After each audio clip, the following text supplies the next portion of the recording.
From uncanny out-of-body experiences to entire islands disappearing off the face of the earth. These are some of the strangest events from history that just may point to the existence of alternate realities. In 1991, Pam Reynolds was about to go through a terrifying ordeal, brain surgery, but at least she'd be put to sleep. Little did she know the experience was about to be far more harrowing than she could have ever imagined. This was going to be a highly risky brain surgery, referred to as a standstill operation. Basically, she was going to be clinically dead. Her heart was stopped, her body temperature was lowered, and her brain was going to be unresponsive throughout the entire surgery. It was a pretty extreme measure, but it was the only way they were going to have a chance at removing the large aneurysm in her brain. It ended up being a success though, and Pam fully recovered. But she wasn't out cold like you'd think she would be. Pam described that throughout the surgery,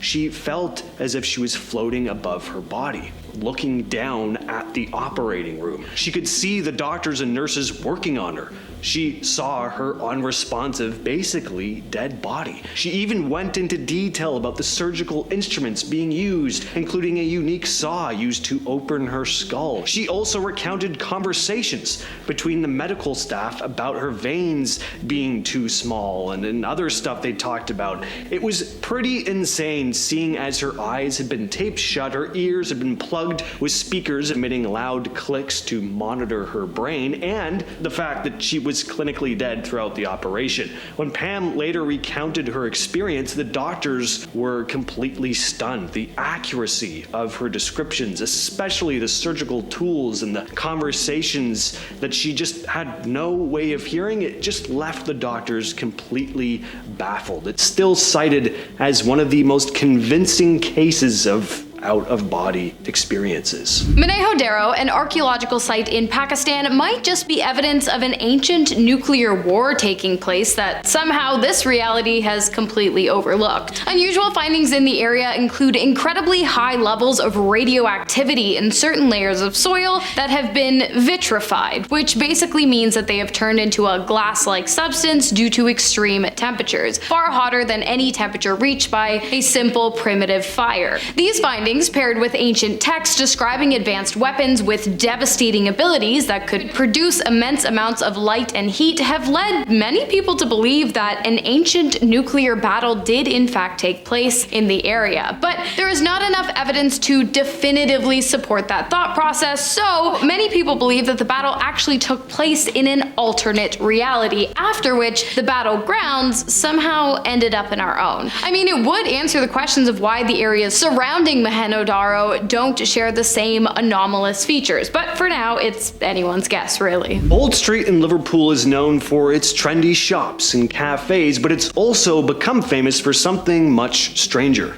Time slips. Stories of people suddenly finding themselves in a different time period. One of the most famous stories involves a man named Frank. Frank was a retired policeman, and one day in 1996, he decided to meet his wife for a coffee on Bold Street. As he walked down the street, he suddenly noticed that everything seemed oddly different. The modern shops had vanished, replaced by old-fashioned storefronts. The people around him were dressed in clothes from the 1950s, and classic cars were parked along the street. Confused and obviously a bit scared, Frank walked into a store called Cripps to buy something for his wife. As soon as he stepped inside, everything changed back to normal. The shop was a modern clothing store, and the old-fashioned atmosphere was gone. Had he just imagined the whole thing? Another strange story happened to a couple shopping on Bold Street in 2006. They were walking past a bookshop when the woman decided to go inside.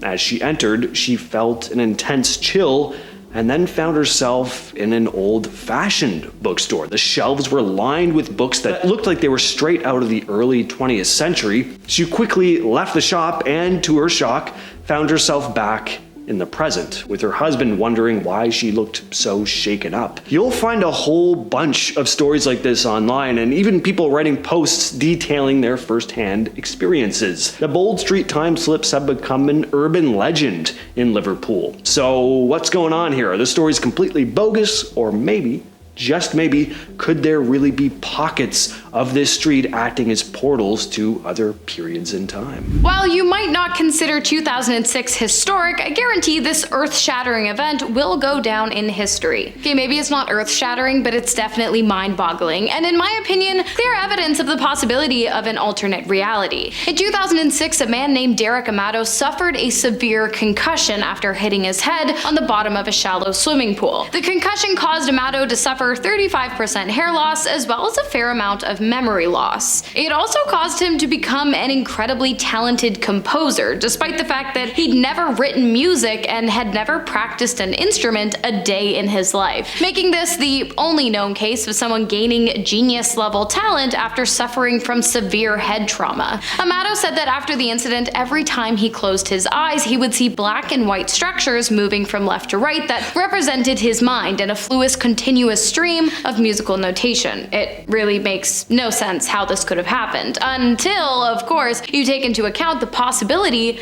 of alternate realities. Is it possible that when Amato hit his head, he entered into an alternate reality where at the same time the other him hit his head and they somehow switched places? If that's the case, I have to say I feel pretty bad for the other Amato, who probably had a show coming up and now all of a sudden doesn't know a lick of music. Tough times. In 1977, Kimberly Clark Sharp was treating a heart attack patient named Maria at Harborview Medical Center in Seattle. At one point, Maria flatlined. She was clinically dead. The doctors managed to resuscitate her though, and she later described having an out-of-body experience. While floating outside her body, she claimed to have seen a tennis shoe on a high ledge outside the hospital. The shoe was described in detail, a blue, scuffed-up tennis shoe. The story was pretty unbelievable. But all the same, Sharp thought, well, what the heck, I'm gonna take a look. And sure enough, right in the spot Maria had described, there was a scuffed up blue tennis shoe. The level of detail in Maria's account was so precise that it left some wondering if she really had left her body, crossing over into another reality before being brought back down to Earth. All the way up until the 20th century, more specifically 1846, the small island of Bermeja, located just off the north coast of the Yucatan, was present on almost all maps. And then one day, all of a sudden it disappeared, as though it had never even existed in the first place. Interest in the island peaked in 2008 after it was pointed out that the island, if it's real, would have no real boundaries or oil rights in the Gulf of Mexico. This prompted a large number of search parties to go out and look for the island, but ultimately each and every one of them were unsuccessful. And to this day, the mysterious island has never been found. Some people believe that the island either fell to the sea or perhaps never existed at all, but you and I, we know better. And I think just maybe the island did exist, and it still does, only it somehow got bumped to an alternate reality. I mean, it's possible. Anything's possible. The case of the missing Canadian Pacific Airlines flight of 1951 is one of the most mysterious missing plane cases in history. On July 21st of 1951, the DC-4 aircraft, flying from Vancouver to Tokyo with a stopover in Anchorage, Alaska, seemed to vanish into thin air. Everything seemed routine as Flight 3505 took off from Vancouver. The passengers settled in for their long journey. At about 90 minutes from Anchorage, the flight reported in at the Cape Spencer intersection in British Columbia with an estimated time of arrival in Alaska at midnight. The weather wasn't ideal though. Heavy rain, icing conditions, and visibility of just 500 feet made for a rather treacherous journey, but nothing seemed out of the ordinary until the radio went silent. As the clock struck midnight and there was no sign of the plane, an emergency warning was issued. The United States Air Force and Royal Canadian Air Force launched a search operation, and for weeks they hunted for the plane and any signs of its 37 occupants. But it was as if it had just vanished into thin air. The search continued until October 31st of 1951 before it was finally called off. No wreckage, no bodies, no clues. Oftentimes, I lay awake at night and let my mind wander. Strangely enough, more than a few times that wandering has led me to questioning just why the heck we haven't found Cleopatra's tomb. I mean, according to some archaeologists and historians, we're close, but we've been close for years, and still, no cigar. It doesn't make any sense, because according to ancient Egyptian texts, Cleopatra was to be buried alongside her lover, Mark Antony. Furthermore, she was to be buried in a splendid and regal fashion, so why hasn't her her final resting place been found. Surely, as one of the most prominent members of Egyptian society, she would have been buried in one of the Great Pyramids, no? So either we're missing a pyramid because we haven't found it yet, or because it no longer exists in this reality, because the gravesite of Cleopatra really doesn't seem like something the ancient Egyptians would have wanted anyone to miss, and it's quite literally written into their ancient text that she was buried in Alexandria, and said burial was incredibly grand. There is of course another theory, and that is that Cleopatra's tomb and the other missing tombs have, since their creation, sunk to the bottom of the Mediterranean Sea due to a devastating tsunami that washed over Egypt back in 365 AD. Which one do you think it is? The Witchcraft, one of the many ships swallowed up by the Bermuda Triangle. On December 22nd of 1967, the Witchcraft, a 23-foot luxury cabin cruiser, vanished without a trace off the coast of Miami. The ship was owned and captained by Dan Burak and was known for its state-of-the-art features. It had a high-tech radio and was apparently built to be unsinkable, but we all know what happens to ships that claim to be unsinkable, don't we?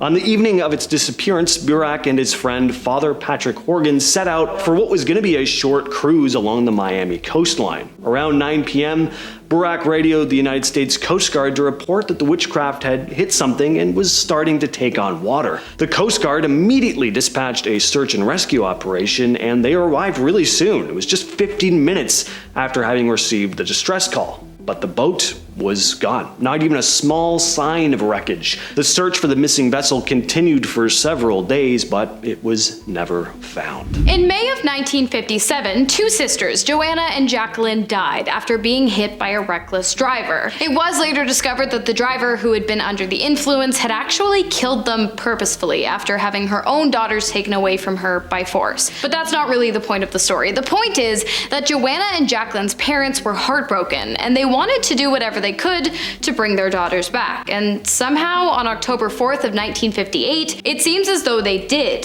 Mrs. Pollock gave birth to twin sisters, Jennifer and Jillian, who shared eerily similar traits to both Joanna and Jacqueline. In fact, as they aged, Jennifer even developed a birthmark that looked exactly like the one Jacqueline had on her left hip. And on her forehead, she had a birthmark that matched a small scar Jacqueline had in the exact same location. Furthermore, although the twins grew up in an entirely different town than Joanna and Jacqueline, they both recalled living in Hexham, where the original Pollock sisters had grown up. They could describe in great detail places they had never been before, but that Joanna and Jacqueline had. I'm not sure whether or not this proves alternate realities, but it seems as though something in the universe was not going to stand for a reality in which Joanna and Jacqueline truly ceased to exist. There you go, a really mixed bag of odd stuff from history. Yeah. The world is such a fascinating place sometimes, isn't it? Strange world. Stay safe. Catch you next time. Cheers, friends.